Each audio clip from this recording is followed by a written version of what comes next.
Youth parliament का कार्यक्रम का आयोजन किया गया राजकीय वरिष्ठ माध्यमिक विद्यालय गुराना में।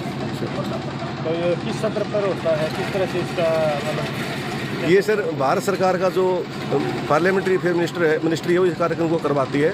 और इसका चरण क्या है कि पहले हम इसको जिला स्तर पर करवाते हैं और एक खंड से जैसे एक विद्यालय का चयन किया हुआ है तो इस ब्लॉक से आपके विद्यालय का चयन है, यहाँ से सभी छात्र प्रतियोगिता पश्चात एक टीम को फर्स्ट निकाला जाएगा। उसके पश्चात कमिश्नरी लेवल पे होता है और उसके पश्चात स्टेट लेवल पे होता है और उसके पश्चात नेशनल लेवल पे होगा, नेशनल स्तर पर। हाँ, ये कार्यक्रम होता है। और इसके अलावा भी क्या करता है जो पार्लियामेंट्री अफेयर मिनिस्ट्री है, वो मान लीजिए कि कोई गांव के अंदर युवा क्लब है या कोई संस्थान है, वो ये चाहते हैं कि अपने लेवल पर हम यूथ पार्लियामेंट करवाना चाहते हैं। उनको केवल क्या होता है कि जो यूथ पार्लियामेंट का एक पोर्टल बना हुआ है उस पर अगर वो अप्लाई करेंगे तो उनके पास ऊपर से टीम आएगी, उनका कार्यक्रम देखेगी और जाएगी। यानी कोई भी इस कार्यक्रम में इनरोलमेंट कर सकता है। लेकिन विद्यालय स्तर और यूनिवर्सिटी स्तर पर जो प्रतियोगिता होती है वो गवर्नमेंट लेवल पर होती है। केवल गवर्नमेंट स्कूल? हाँ, स्कूल में होती है, यूनिवर्सिटी में भी होती है। गवर्नमेंट स्कूल इसी केवल गवर्नमेंट स्कूल आते हैं इसके अंदर।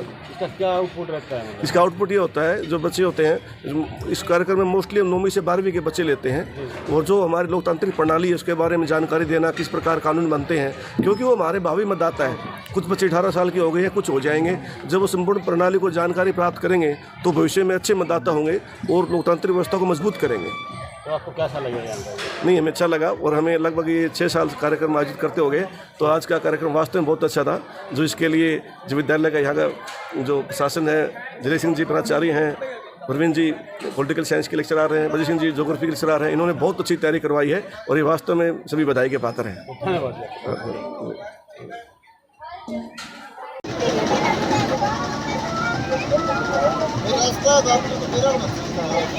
शहीदों को नमन करते हुए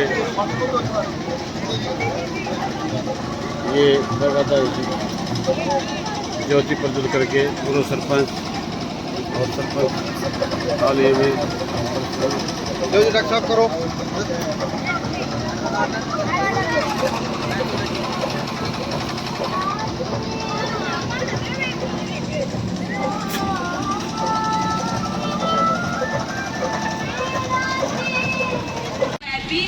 सदस्यों की नियुक्ति व पदमुक्त करने की शक्ति व अन्य शक्तियों का प्रावधान है। धारा नंबर 4 में हिमालय की ग्रीन इकोनॉमी के तहत कई नए वाहकों का निर्माण का प्रावधान है। धारा नंबर 5 में नदी बोर्ड अधिनियम 1956 में संशोधन का प्रस्ताव है। धारा नंबर 6 में अंतर्राष्ट्रीय जल सीमा निर्धारण, राष्ट्रीय स्तर पर जल विवाद तथा आपूर्ति, जल विद्युत, बाढ़ नियंत्रण, प्रदूषण नियंत्रण के लिए योजना। धारा नंबर 7 में हिमाचल के क्षेत्र में पर्यटन के विकास की योजना। संबंधित विधेयक पर दूसरे वाचन की पुनर्स्थापन करने की आज्ञा दी गई। आज्ञा है। महोदया जी, मैं माननीय सरकार से पूछना चाहती हूँ कि इस बिल में जो संवैधानिक निकाय नियुक्ति का प्रावधान किया गया है, क्या वास्तव में निकाय राजनीतिक प्रभाव से स्वतंत्र संस्था होगी जो निष्पक्ष रहकर काम करेगी या अन्य निकायों की तरह सरकार के कठपुतली बनेगा? अध्यक्ष महोदया, विपक्षी सांसद के द्वारा उठाई गई आपत्तियां एवं आरोपों में कोई दम नहीं है। मैं सदन को बताना चाहती हूँ कि केंद्र सरकार के महत्वपूर्ण पदों पर नियुक्तियां प्रधानमंत्री की सलाह पर राष्ट्रपति द्वारा की जाती है तथा इस संवैधानिक निकाय में भी नियुक्ति की नई प्रक्रिया अपनाई गई है। महोदया जी, सरकार इस बिल के आड़ में एक विशेष क्षेत्र में विपक्ष को समाप्त करके और लोक विभाग जो शब्द दिखाकर उस क्षेत्र में सरकार की स्थिति मजबूत करना चाहती है। अतः इस विधेयक का उद्देश्य निष्ठा ईमानदारी नहीं बल्कि यह है तो विपक्ष के विरुद्ध प्रयोग करने के लिए साधन मात्र है। अध्यक्ष महोदया, मैं इस विधेयक के समर्थन में कुछ कहना चाहती हूँ कि मेरे विपक्षी साथी का सोचना सही नहीं है। हिमालय का क्षेत्रफल लगभग 38,000 वर्ग किलोमीटर में फैला हुआ है जो कई देशों के साथ भारत की सीमा रेखा का निर्धारण करता है। अतः इस सीमा रेखा की सुरक्षा को दुरुस्त करने के लिए इस बिल की अति आवश्यकता है। महोदय, माननीय गृह मंत्री का बयान एक दिखावा मात्र है। अगर मैं संसद के सामने स्पष्ट कर दूं कि हिमालय क्षेत्र में लगभग भारतीय हिमालय क्षेत्र का सांस्कृतिक परिवेश एक जैसा होने के कारण लगभग 40 संसद की सीटों पर प्रभाव डालता है, इसलिए सरकार की मंशा इन क्षेत्रों पर अपना प्रभुत्व बनाने की है।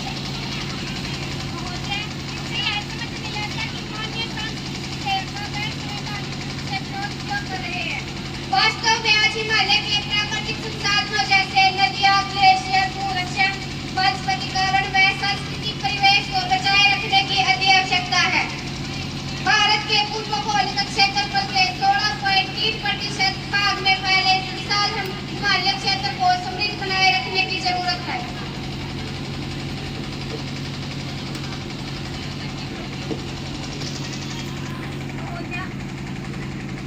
महोदया, हिमालय संरक्षण संबंधी बिल पर सरकार जो बड़े बड़े दावे कर रही है, पहले अपने गिरे फंड में झांककर तो देखिए कि इसी सरकार ने 5वीं पंचवर्षीय योजना में हिल एरिया डेवलपमेंट, महोदय आपको ध्यान होगा कि इसी सरकार ने 5वीं पंचवर्षीय योजना में हिल एरिया डेवलपमेंट नाम की योजना चलाई थी।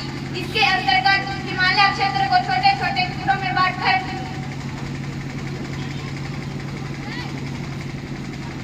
परंतु आज उन सभी राज्यों में विकास के नाम पर केवल कोरी कल्पना है, जिसके फलस्वरूप हिमालय का शोषण बढ़ा है और प्राकृतिक संसाधन नष्ट हुए हैं। सभी कहते हैं हिमालय नहीं रहेगा तो देश नहीं रहेगा। हिमालय बचाओ देश बचाओ ये केवल नारे ही नहीं बल्कि सरकार की दिशाहीन नीतियों का परिणाम है। महोदया, माननीय सांसद साथी सारा दोष केवल केंद्र सरकार पर ही लगाना चाहते हैं। क्या हिमालय के उन राज्यों में विपक्षी कभी सरकार नहीं रही? क्या उस वक्त हिमालय का दोहन नहीं हुआ? महोदया, माननीय सांसद साथी केंद्र सरकार पर ही निशाना लगाना जानते हैं। वे अपने गिरेबान में जाकर नहीं देखते। ये तो वही बात होगी महोदया कि 900 चूहे खाकर बिल्ली हज को चली। आज इसी बात को ध्यान में रखते हुए हिमालय की संस्कृति को बचाए रखने के लिए एक हिमालय नीति की आवश्यकता है। जनाबे सदन, आर्थिक वैश्वीकरण तथा मुक्त बाजार के इस दौर में हिमालय पर्यावरण की बातें तो खूब हो रही है। क्या इन बातों पर हम बातें करते रहेंगे या फिर पर्यावरण सुरक्षा और विकास के बीच एक सेतु ही बनाते रहेंगे?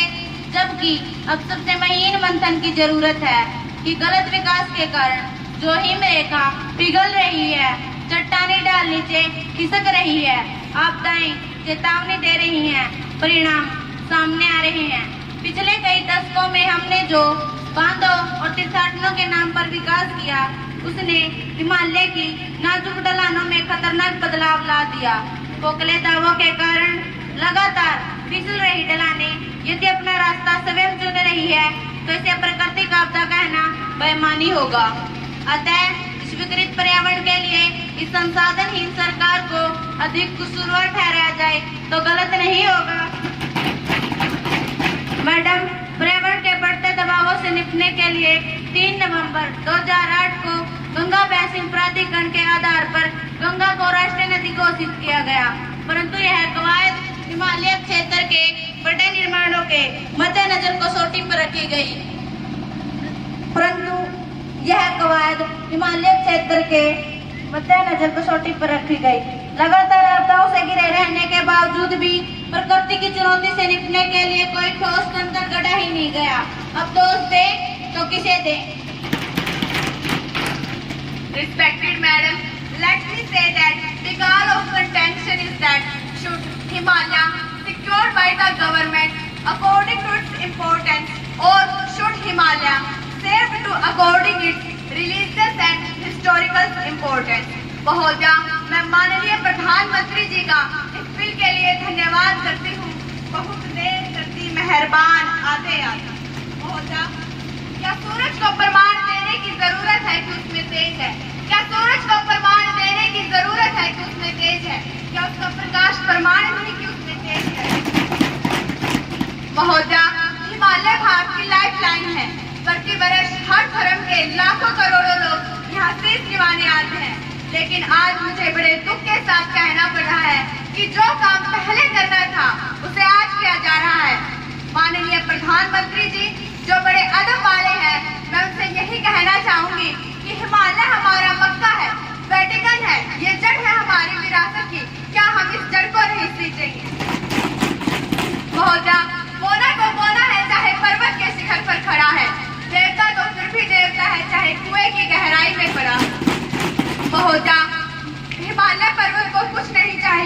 अगर माननीय प्रधानमंत्री जी उन्हें कुछ देंगे तो उनका अपना दर्जा बढ़ जाएगा।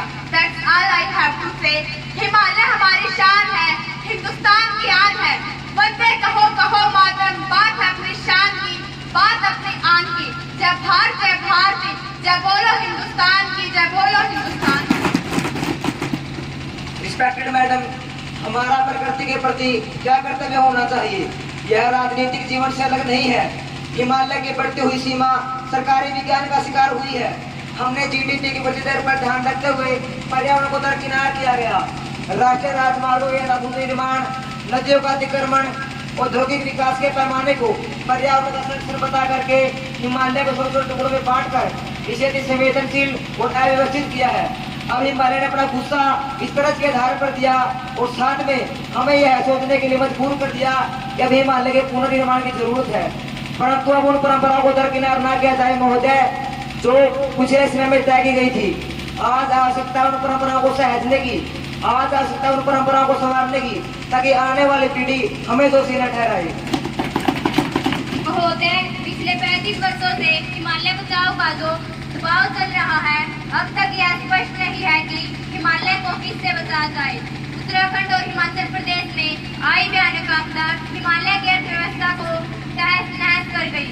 इस बात को आज 6 माह बीत चुके हैं और त्रासदी की भयानकता का अंदाजा इसी से लगाया जा सकता है कि देवभूमि बंजर नजर आ रही है। क्या यह सरकार की नीति के लंगड़ेपन का खामियाजा नहीं है?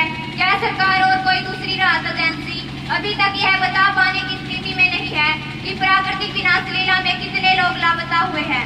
इस विनाश लीला की जिम्मेवार यह सरकार है जो प्रभावित लोगों को समय पर पर्याप्त सहायता पहुंचा पाने में विफल रही है, इसलिए यह सरकार ही दोषी है। महोदय, माननीय सांसद का यह सुझाव तर्कसंगत नहीं है कि नहीं है। इस विनाश लीला का जैसे ही सरकार को पता चला, सरकार इस प्राकृतिक आपदा से निपटने के लिए तुरंत ही सक्रिय हो गई और समय रहते ही स्थिति को काबू करने का प्रयास किया गया। घटना के तुरंत बाद सरकार द्वारा युद्ध स्तर पर सहायता की गई, जिसमें सेना के जवानों, सरकार की एजेंसी NDMC द्वारा आपदा में फंसे सभी नागरिकों को बचा लिया गया और उत्तराखंड और हिमालय का पुनर्निर्माण आरम्भ कर दिया गया। महोदय, सरकार सदन को गुमराह कर रही है। इससे बड़ा असत्य और क्या होगा कि प्राकृतिक आपदा में मारे गए व गुम हुए व्यक्तियों के बारे में सरकार आज तक भी आंकड़ों का अंदाजा नहीं लगा सकी है। यही नहीं, जिन प्राकृतिक आपदाओं से लड़ने के लिए NDMC की सरकार बातें कर रही थी, पिछले 12 सालों में करोड़ों रुपए तो खर्च किए, परंतु दूसरे विभागों में तालमेल करने के लिए कोई मीटिंग तक नहीं की। क्या संवैधानिक संस्था क्या का दावा है महोदय? संवैधानिक संस्था क्या का दावा है महोदय? यही नहीं, जिन दिनों में उत्तराखंड में, हिमाचल में लोग अपना जीवन बचाने के लिए संघर्ष थे, पानी की एक बोतल को खरीदने वास्ते सुहागिनें अपना मंगलसूत्र बेच रही थी तथा माता पिता अपनी आंखों के सामने अपने जिगर के टुकड़े को पानी में बहता हुआ देखने को बेबस थे। उन्हीं दिनांक सरकार के मंत्री क्रिकेट IPL किसी पार्टियों में जश्न मना रहे थे। आम आदमी के साथ कदम भरने वाली है संवेदनहीनता नहीं तो और क्या है? आगे ऐसी सरकार को सत्ता में रहने का कोई हक नहीं है। सरकार निकलनी है, वो सरकार बदलनी है। जो सरकार निकलनी है, वो सरकार बदलनी है। जो सरकार निकलनी है, वो सरकार बदलनी है। रिस्पेक्टेड मैडम, माननीय सरकार का बयान। रिस्पेक्टेड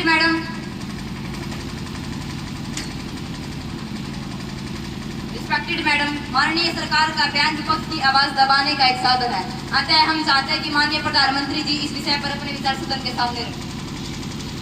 अध्यक्ष महोदय, सारा देश जानता है कि अत्यंत गंभीर विषय है। इसके लिए मेरी सरकार इस विधेयक के द्वारा हिमालय के पुनर्निर्माण के लिए नया अध्याय लिखने की बात करती है। मैं चाहती हूँ कि हिमालय के नव निर्माण को सुशासन तथा आत्मविश्वास से शुरू करने की आवश्यकता है। आज हिमालय को दोबारा परिभाषित कर उसके पारंपरिक सम्मान को लौटाने की आवश्यकता महसूस हो रही है। इसलिए हमने हिमालय को अति संवेदनशील क्षेत्र में रखा है। अब हिमालय की नदियों के नियोजन की आवश्यकता है। अब हिमालय की प्राकृतिक आपदा से लड़ने और सीखने की उचित रास्तों को चुनने की आवश्यकता है। आज हिमालय के खगोलीकरण को संरक्षित कर जलवायु परिवर्तन को बचाना जरूरी है। हिमालय में रहने वाले पर्वतवासियों के लिए इसकी हिफाजत जरूरी है। मैं चाहती हूँ कि हिमालय में इस विशाल प्रहरी को मजबूत बनाने के लिए कुशलता, नवीन तकनीकों जैसे मौसम सूचना तंत्र व नवीन तकनीकों जैसे सुरक्षा मानकों में भूकंप व इंजीनियरिंग को जोड़कर एक साथ ईमानदारी से लागू करने की आवश्यकता है। महोदया, देश में समय समय पर होने वाली विनाश लीला को लेकर राजनीति करना या इन विपदाओं से न निपट पाने के लिए किसी भी सरकार को दोष देना, यह हम सबके मनोबल को गिराता है। वैसे भी हमारे देश में संकल्प से काम करने वालों की कमी नहीं है। आज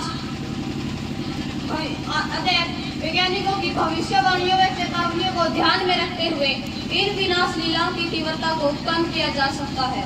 इसलिए मैं सदन में बैठे मेरे सभी साथियों व देशवासियों से आशा करती हूँ कि हमें पिछली गलतियों से सीखकर नया आगाज करने की आवश्यकता है।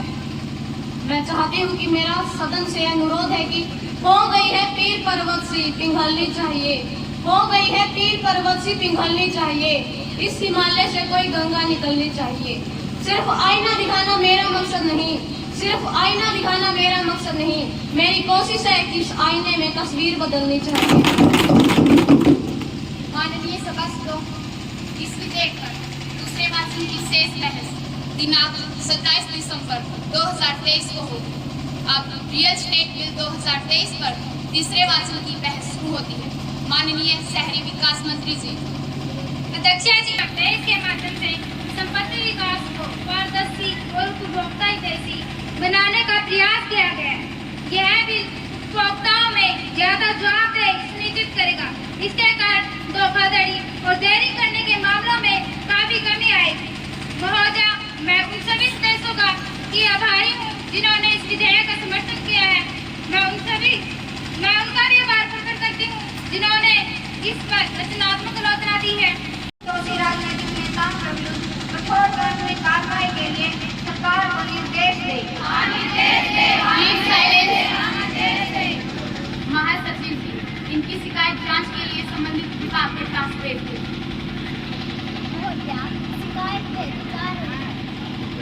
माननीय सभासदों, मुझे घोषणा करनी चाहिए कि हमारे विदेशी मेहमान संयुक्त अरब अमीरात के विदेश सचिव अपने प्रतिनिधि मंडल के साथ सदन में मौजूद है। मैं समूचे सदन की ओर से उनका अभिनंदन करती हूँ। यह एक उच्च अधिकार प्राप्त प्रतिनिधि मंडल है जिसके सदस्य हैं माननीय मियां नसीरुद्दीन साहब और उनके सहयोगी इस समय विशेष कक्ष में बैठे हैं। हम उनकी सुख एवं मंगलमय यात्रा की कामना करते हैं। उनके माध्यम से मैं संयुक्त अरब अमीरात सरकार को हार्दिक शुभकामनाएं प्रकट करती हूँ। साथ ही महामंत्री राष्ट्रपति जी के विशेष अतिथि का हार्दिक अभिनंदन करती हूँ तथा डाइट मात्र शाम से आए उच्च अधिकारी का संसद में पहुंचने पर स्वागत करती हूँ। माननीय सभासदों, अब आवश्यक दस्तावेज सदन के पटल पर रखे जाएंगे। अध्यक्षा जी, मैं आवश्यक दस्तावेज पहले ही सदन के पटल पर रख चुकी हूँ। पेट्रोलियम मंत्री जी, इंस्पेक्टेड बैरन, मैं सरकार पर दिए गए निर्देश सदन के पटल पर रखी हूँ। अब विधि संबंधित कार्य आरंभ होता है। अध्यक्षा जी, मैं हिमालय का संरक्षण संबंधित विधेयक को सदन में पेश करने की अनुमति चाहती हूँ। माननीय सभासदों, पर्यावरण मंत्री जी का सदन में हिमालय का संरक्षण विधेयक प्रस्तुत करने की अनुमति चाहते हैं। जो सदस्य इसके पक्ष में वो अपना हाथ खड़ा करें।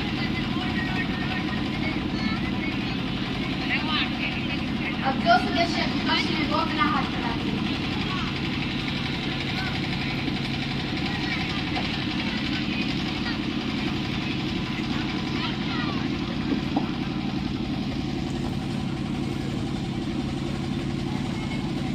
हाँ वालों का बहुमत है। हाँ वालों का इस विधेयक को 12 के मुकाबले 23 मतों से स्वीकार किया जाता है। अतः पर्यावरण मंत्री जी को विधेयक प्रस्तुत करने की अनुमति दी जाती है।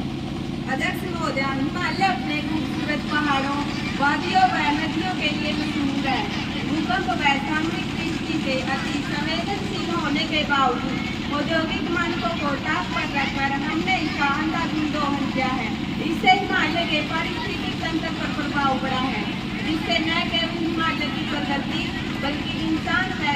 जंतुओं के जीवन के लिए खतरा पैदा हो गया है। इससे हिमालय के पारिस्थितिक तंत्र पर प्रभाव पड़ा है। इससे न केवल हिमालय की प्रकृति बल्कि इंसान व जीव जंतुओं के जीवन के लिए खतरा पैदा हो गया है।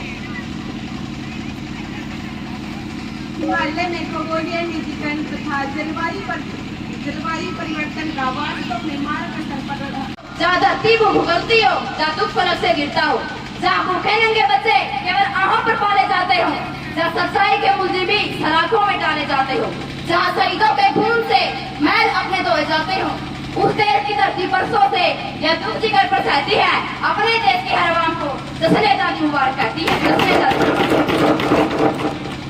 लगाओ नारे इस देश की आजादी के, इन नारों से हमें बहलाओ, क्योंकि इन्हीं नारों से तो देश में करप्शन दूर होगी, इन्हीं नारों से देश में बेरोजगारी दूर होगी, इन्हीं नारों से देश में गरीबी दूर होगी।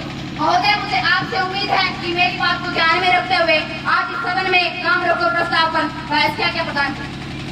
माननीय सभासदों, तमन्ना जी का प्रस्ताव है सदन की कार्यवाही रोककर योजना आयोग के रिपोर्ट के संबंध में काम रोको प्रस्ताव लाने की अनुमति दी जाए। जो सदस्य इस काम रोको प्रस्ताव के पक्ष में है वो अपना हाथ खड़ा करें।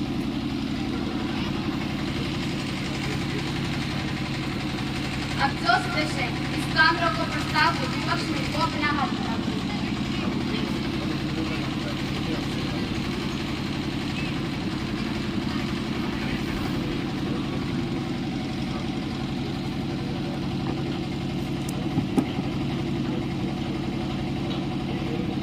ना वालों का बहुमत है, ना वालों का बहुमत है। इस प्रस्ताव को 12 के मुकाबले 23 मतों से अस्वीकार किया जाता है। माननीय सभासदों, अब विपक्षी दल की सदस्य कुमारी पायल विशेष अधिकार का मामला सदन में रखें।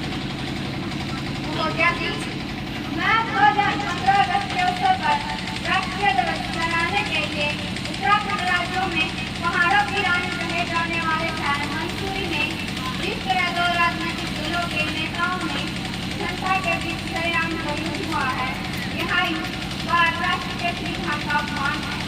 यह गुनाह से बड़ा जुल्म है, क्योंकि उस घटना सार्वजनिक रूप से राष्ट्र को